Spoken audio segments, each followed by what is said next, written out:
She had grown used to the sound of the word no. It followed her like a shadow.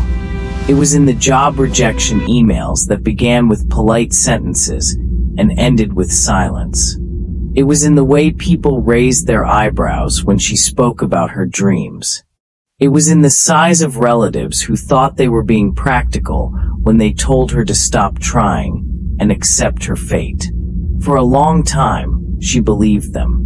She believed she was ordinary in the worst way, someone whose dreams were too big for her hands to hold. But what no one saw was the quiet storm inside her, the small voice that refused to die even when everything around her seemed to say she was finished. She grew up in a small home with thin walls where you could hear every argument and every prayer. There was nothing luxurious about her world. The roof leaked when it rained, and hope leaked when life was hard. She learned early that life did not hand out miracles easily. But she also learned how to endure. She learned how to smile even when she wanted to cry, and how to keep walking when the road beneath her feet wanted to swallow her whole. She did not think of herself as brave. She thought of herself simply as someone who had no other choice but to keep living. When she finished school, she thought the world would open to her. She imagined offices with clean floors, desks with her name on them, colleagues who would nod in respect when she spoke. Instead, she met closed doors. "We regret to inform you. We will keep your resume on file. We were impressed by other candidates." Rejection after rejection shaped her days until she stopped counting. She stood in long queues under the sun for interviews where she was told she lacked experience, and she returned home at night with tired feet and heavier silence inside her. Failure became familiar, almost comforting, like an old coat that does not fit but is too familiar to throw away. People around her slowly began to give up on her. They did not say it directly at first. It was there in their tones, in small comments that stung more than insults ever could. "Maybe this path is not for you. Some people are not meant for big things. Be realistic." Even those who loved her tried to shrink her dreams in the name of protection. They wanted to shield her from disappointment by teaching her to expect less. But expectation was all she had. She was tired of being told to shrink. The worst voice, however, was not theirs. It was her own. It spoke to her in the quiet of the night when the world slept, and there was no noise to drown it out. "You are not enough," it whispered. "You will never make it." She sat many nights on the edge of her bed, staring at the darkness, feeling the weight of invisible judgment pressing down on her chest. Tears came easily then, not as loud sobs but as silent rivers. She did not want anyone to hear. The world already thought she was weak. She did not want to prove it right. One evening, after another rejection that felt like the final blow, she walked outside alone. The sky was dim, a soft gray stretching open above her, as if mirroring her uncertainty. She stood beneath it and felt very small. For a moment she imagined her life as a straight line stretching into years ahead, ordinary, limited, unfinished. She imagined herself giving up, accepting the life others chose for her. It seemed easier. No more interviews. No more effort. No more hope to hurt her. Just existing, not dreaming. But as she stood there, another image appeared before her mind. Herself years later, looking back with regret at the moment she surrendered. That image terrified her more than failure did. And there, in the quiet, she asked herself a question not out loud but deep in her heart. Is this truly the end of my story, or is this just where I begin? The question did not thunder. It did not come wrapped in divine light or dramatic music. It was gentle, steady, almost shy. Yet it was powerful enough to shift something inside her. She realized that courage does not always arrive as a roar. Sometimes it arrives as a whisper stubborn enough to stay. That night she made a decision unlike any other she had made before. She did not promise to never fail again. She did not promise to become someone the world would admire. She made a simpler promise. She would not give up on herself. Even if nobody else believed in her, she would learn to believe in the small, trembling strength within her chest. Even if progress was slow, even if success laughed and ran ahead of her, she would keep moving. So she changed her days. Not dramatically at first. She still woke early, still worked odd jobs to keep herself afloat. But the nights became different. She studied when others slept. She read, practiced, improved skills no one saw. She watched tutorials with tired eyes but stubborn focus. She learned to write better, speak better, think clearer.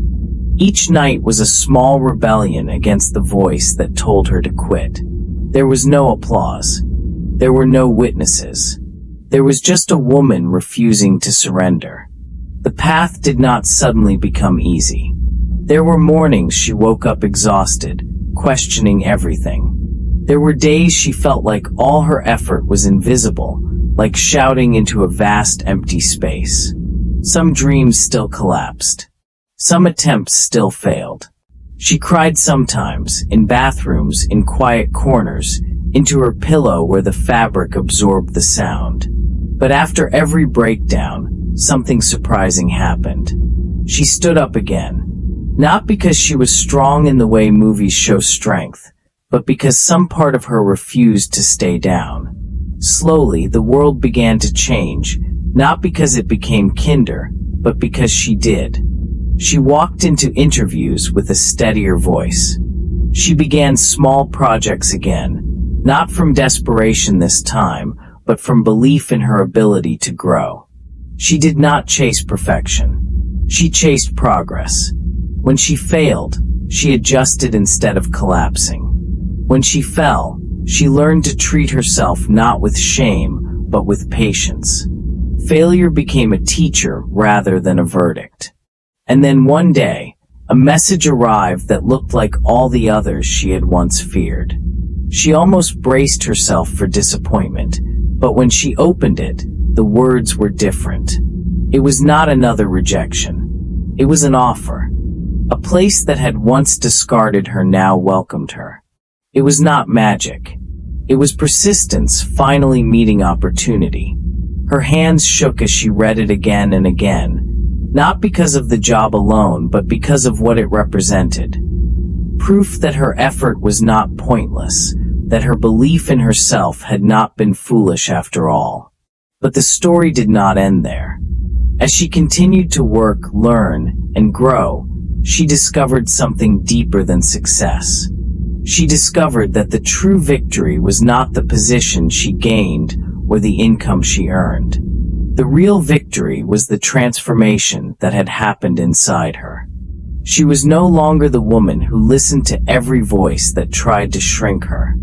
She was no longer the girl who believed rejection defined her worth. She had learned to stand, even when the world tried to fold her in half. People who once doubted her began to notice the change. Some apologized. Some pretended they had always believed in her. Others simply watched in quiet surprise. She did not seek revenge or validation. She understood something they did not. Those voices had never truly held the power. Her own voice did.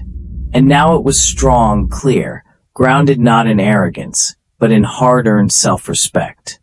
She used that voice not to boast, but to lift others who were where she once had been. She began to speak to young women who felt invisible, to men who believed their lives were over because of repeated failure, to anyone standing at the edge of giving up. She told them the truth no one had told her, that courage often looks boring from the outside. It looks like trying again. It looks like studying at midnight. It looks like rising from bed on mornings when your heart is heavy. It looks like believing in yourself quietly when the world loudly doubts you. It is not loud, It is not always celebrated, but it changes destinies. She kept walking forward with a calm certainty. She understood now that rejection is not a final judgment, but a part of growth. She understood that failure is not the opposite of success. It is one of its teachers. She understood that people will sometimes underestimate you simply because they cannot imagine what you are capable of becoming. And she understood most of all that the bravest act she ever performed was not winning, but refusing to quit.